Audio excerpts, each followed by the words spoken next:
Olá, queridos irmãos, seguidores de Dulce.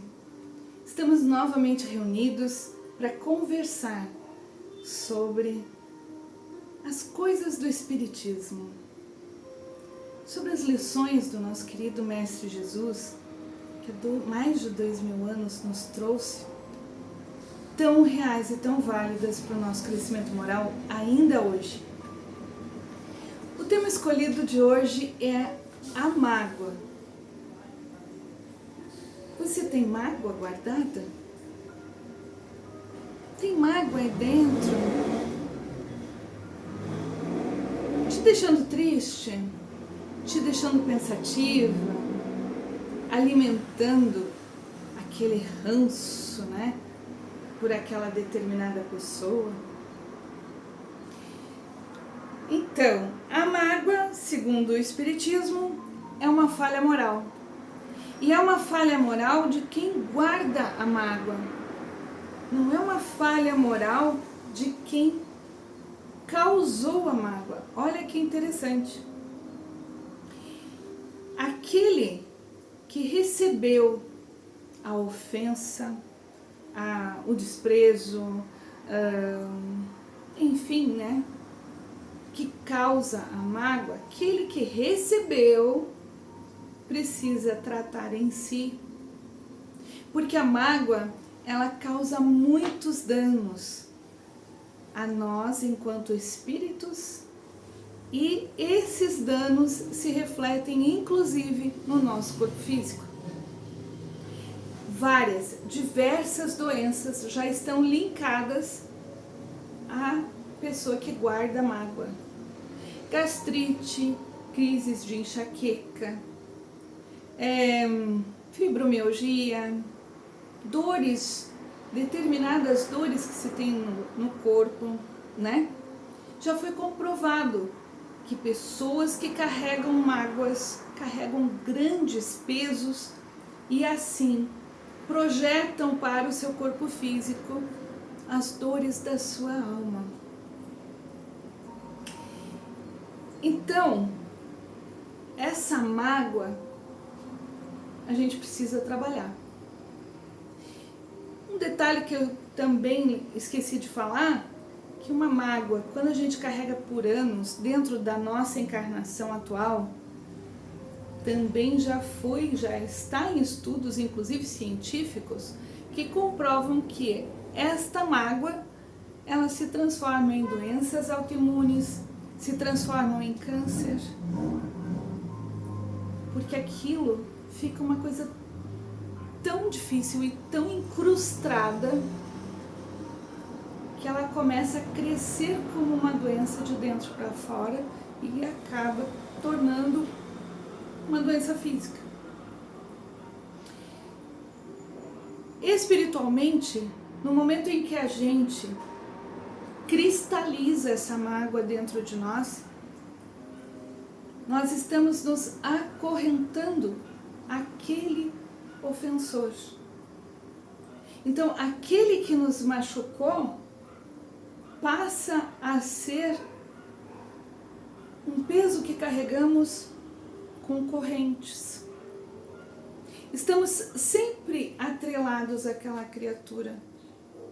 E quando desencarnamos, se a gente não conseguiu tratar essa mágoa, nós criamos uma dívida moral. Mas Maribel, quem foi o ofensor foi ele. Ele também se endividou. Com certeza. Mas nós estamos também criando vínculos severos no momento em que a gente não conseguiu trabalhar a nossa mágoa. E como se trabalha uma mágoa? Espiritualmente falando. Bom, a receita de bolo a gente já sabe que não tem. Cada um de nós trabalha as suas mazelas de alguma maneira, diferente do outro. Mas uma coisa serve para todos: perdão.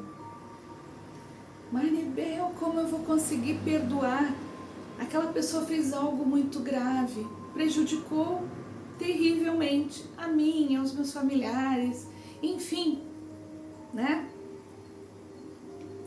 Olha, perdão, eu sempre costumo dizer, né?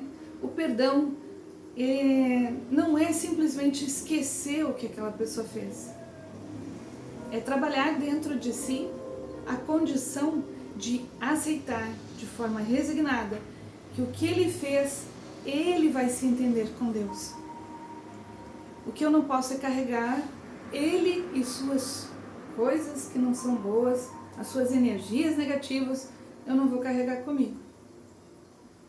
Então, o perdão se trata em não se deixar contaminar por toda aquela tristeza que a mágoa traz pra gente. Deixar na mão de Deus a resposta para a tua aflição. Pedir força através da oração, trazer para dentro da nossa vida a prece como fonte de coragem, como fonte de força de superação, para que aquela situação seja superada. Então nós vamos superar e aquela pessoa vai ter as consequências da sua atitude conforme o seu merecimento, que é o que acontece conosco. Nós não vivenciamos certas coisas difíceis por conta da nossa ignorância. Isso acontece com todo mundo. Então, com aquele ser que te machucou, também vai acontecer. Só que isso não diz respeito a gente, né? Diz respeito à caminhada dele. Então, o perdão também não é aquela situação da gente dizer, eu perdoei, mas o que é dele está guardado. Opa! Estamos aí dando uma tremenda bandeira de que a gente não perdoou. A gente só está esperando o momento em que ele vá ter o troco. Isso é uma vingança disfarçada de perdão. Perdoar é simplesmente deixar na mão da espiritualidade, daquele destino, né? Que sabe muito bem o que fazer com cada um de nós. É seguir a nossa vida buscando não fazer ao outro o que fizeram conosco. Porque só assim estaremos modificando a nossa condição energética. Condição e frequência energética é o que define o que vai acontecer com a nossa vida. Se estivermos numa frequência energética positivada, coisas positivas chegarão até nós.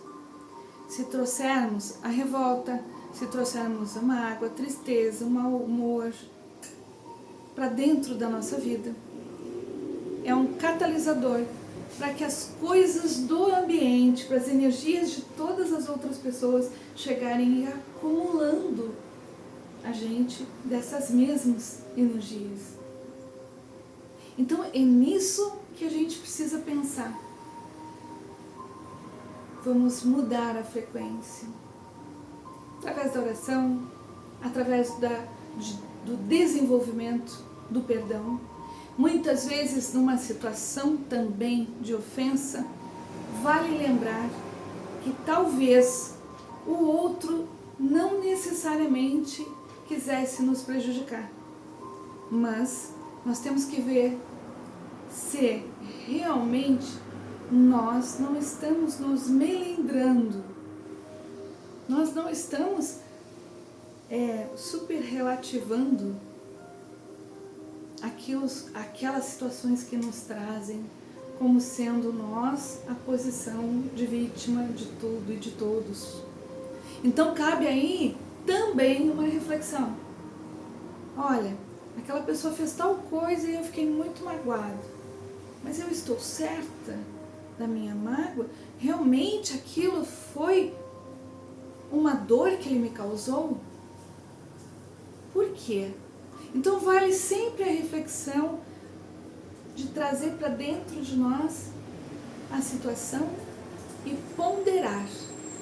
Ponderar se efetivamente eu não estou trazendo aquilo para um tamanho que não é verdadeiro, transformando-me assim numa vítima que nunca fui. Chegamos à conclusão? Ótimo, não fui a vítima, aquilo realmente não foi bom, não foi bacana. E como é que eu tiro aquilo da cabeça, Maribel? Bom, aí você vai ter que descobrir o seu jeito. Eu gosto muito de chegar e me expor, mas tem pessoas que não gostam. Eu gosto de me expor, de chegar lá e dizer, olha, para aquela pessoa mesmo, não para os outros, para aquela pessoa mesmo. Eu me senti tão magoada pelo que você fez, pelo que você disse. Ah, Maribel, mas ele não vai aceitar. Ele nem tá ligando. Realmente, normalmente, quando existe a mágoa, o magoado sofre. O que magoou nem lembra, né? Não é assim? Então, quem sofre é aquele que ficou magoado. Então, esse é outro motivo inteligente pra gente lidar com a mágoa e show com ela, né? Ah, Maribel, mas ele não liga, ele não vai nem ligar pro que eu tô dizendo. Olha, se ele vai ligar ou não, isso é com ele. Ele decide, ele faz o que ele quiser com o que eu estou dizendo. Agora, no momento em que eu estou dizendo, no momento em que eu estou trazendo aquilo, eu estou tirando de dentro de mim e estou me despojando daquilo que me incomoda. No momento que eu terminei o assunto, no momento que eu coloquei tudo que eu precisava de forma educada, de forma polida, sem agressividades, né? Se eu conseguir fazer isso, que é o certo, muito bem, muito que bem. Eu consegui tirar de dentro de mim, virei as costas e aquilo deu, né? É um assunto encerrado. E vamos largar, deixar que Deus e a espiritualidade resolvam com aquele indivíduo o que melhor deve ser feito para o crescimento dele, porque cada um de nós cuida do seu próprio crescimento. Eu não posso mudar aquela pessoa. Ele pode mudar a si mesmo. Então, é assim que acontece conosco. Então, isso sim, ó, vamos orar muito, vamos pedir em prece para que a gente tenha força, coragem e que a gente tenha a leveza de não arrastar conosco grilhões, elos de uma corrente muito pesada chamada mágoa. Que assim seja. Paz e luz, meus irmãos.